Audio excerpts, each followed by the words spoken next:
Os contos de fadas dos irmãos Grimm nunca foram feitos para crianças. A coleção de histórias infantis mais famosa do mundo começou como um estudo acadêmico para adultos, quando Jacob e Wilhelm Grimm coletaram o folclore alemão nos anos 1800. Os contos populares são tão antigos quanto a própria civilização humana. Uma síntese do falado e do escrito, uma fusão de diferentes versões para a mesma história. O conto da Cinderela, por exemplo, apareceu na China e no Egito antigos. Os detalhes da narrativa mudam dependendo das origens culturais de quem está contando a história.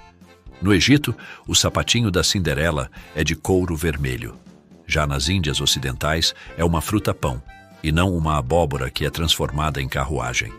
A história da Cinderela, que aparece na coleção de contos populares alemães de Jacob e Wilhelm Grimm, publicada pela primeira vez em 1812, pode chocar os familiarizados com a versão de hoje, onde uma empregada doméstica vira princesa.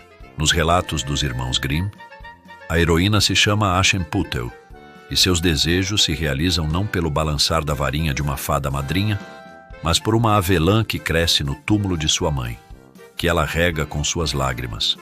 Quando o príncipe tenta encontrar o delicado pé que irá caber no único sapatinho, que é de ouro e não de cristal, as irmãs não só forçam e gritam para que seus pés entrem, mas os desmembram. Uma corta fora o dedão, a outra corta uma parte do calcanhar. E no final da história, o casamento de Cinderela com o príncipe inclui 2 pássaros brancos, que em vez de cantarem alegremente Cinderela, a caminho do felizes para sempre, bicam os olhos das irmãs. Os irmãos Grimm publicaram o que se tornaria uma das coleções mais influentes e famosas do folclore mundial. Contos infantis e domésticos, Kinder- und Hausmärchen, mais tarde intitulados Contos de Grimm, são histórias que definem a infância. Os Grimms, no entanto, haviam montado a coleção como uma antologia acadêmica para estudiosos da cultura alemã, não como uma coleção de histórias para ninar jovens leitores.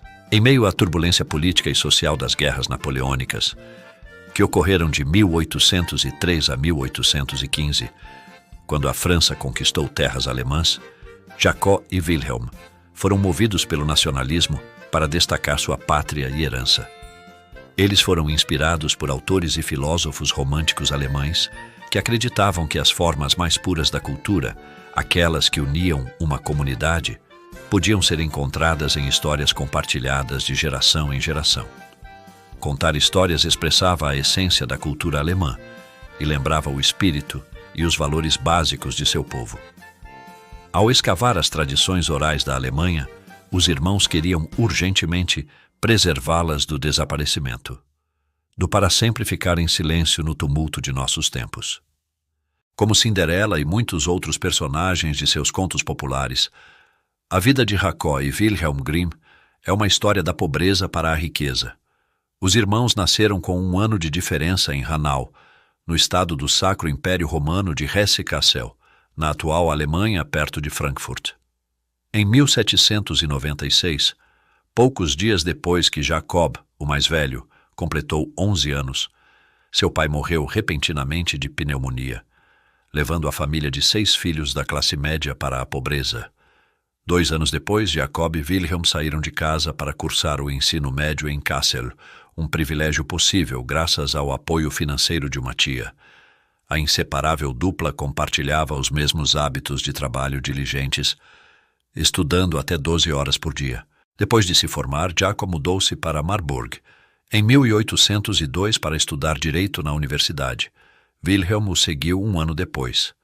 A maioria dos estudantes de famílias mais ricas recebia uma bolsa de estudos, mas a drástica mudança na situação financeira dos Grimms e, portanto, em seu status social, significava que eles tinham que pagar por sua própria educação. Mas esse revés depois se mostrou fortuito. Como Jacob escreveu mais tarde em sua autobiografia, a escassez leva a pessoa à diligência e ao trabalho.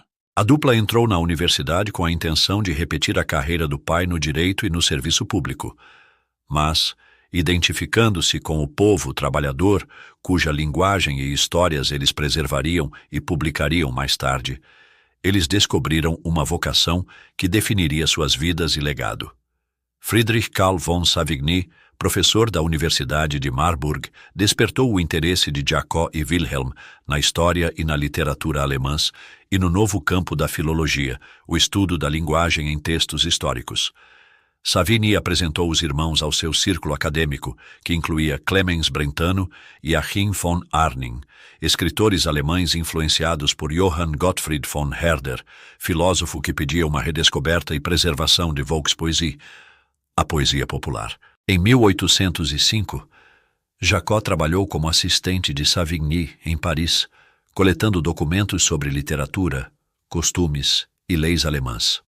Jacob e Wilhelm foram prolíficos escritores de cartas durante seus raros momentos separados, e enquanto esteve em Paris, Jacob escreveu a Wilhelm em Marburg sobre seu desejo de dedicar sua vida ao estudo da história literária alemã. Arnim e Brentano publicaram uma coleção de antigas canções folclóricas alemãs, e Brentano, querendo continuar suas atividades filológicas, pediu ajuda aos Grimms para vasculharem as prateleiras das bibliotecas sobre contos populares. Os irmãos encontraram alguns textos nos livros, mas também se concentraram nas tradições orais, procurando contadores de histórias entre amigos e conhecidos. A maioria era de mulheres, e uma delas, Dorothea Wilde, mais tarde se casaria com Wilhelm. A pessoa que mais contribuiu para a coleção dos Grimms foi Dorothea Pearson Wieman, cujo pai possuía uma pousada popular perto de Kassel. Ela compartilhou as muitas histórias que os viajantes contavam a ela. Brentano não usou os 54 contos que Jacob e Wilhelm lhe enviaram em 1810, mas Arnim pediu que eles publicassem a coleção mesmo assim. Publicado em 1812, Contos Infantis e Domésticos não foi um sucesso imediato. Mesmo assim, as publicações subsequentes de pesquisa filológica dos irmãos, 2 volumes de lendas alemãs e uma da história literária alemã, entre outros, consolidaram sua reputação de inovadores estudiosos no campo. Ao longo de um período de 40 anos foram publicadas 7 edições da coleção de contos populares. A edição final, publicada em 1857, é a mais conhecida e é notavelmente diferente da primeira em estilo e conteúdo. Os irmãos afirmaram que coletaram as histórias com exatidão e verdade, sem acrescentar elementos ou detalhes próprios. Em edições posteriores, Wilhelm expandiu a prosa originalmente mais curta e mais escassa, e modificou os enredos para tornar partes trágicas e sombrias das histórias mais acessíveis às crianças. A partir de 1815, ilustrações foram adicionadas aos livros. As histórias da primeira edição são, portanto, mais fiéis à tradição oral do que as da última, que, juntamente com as adaptações de Wilhelm, trazem uma abordagem mais literária. Os Grimms não tinham a intenção de publicar um livro de contos populares. Eles queriam ressuscitar a tradição oral alemã, mas, no processo, acabaram selecionando uma coleção de contos culturalmente abrangente.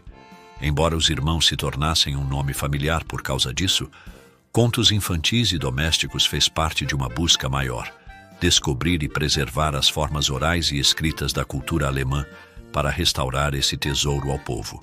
Como filólogos, colecionadores, pesquisadores e editores, os irmãos ajudaram a estabelecer a metodologia de coleta e documentação do folclore. Sua abordagem pioneira e científica mudou o curso da linguística histórica, estabelecendo um padrão digno de imitação. Você gostou do vídeo? Ative o sininho para receber notificações toda vez que um vídeo for lançado. Você também pode colaborar com a gente, curtindo o vídeo e se inscrevendo no canal. Não custa nada e nos ajuda bastante. Se você quiser e puder, compartilhe o vídeo com seus amigos e conhecidos, ou com alguém que você acha que pode se interessar por esse conteúdo. Nos avalie. Entre em contato com a gente. Faça comentários.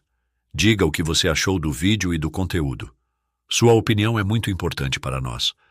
E não esqueça de voltar. Nos vemos em breve. Um forte abraço. Até lá!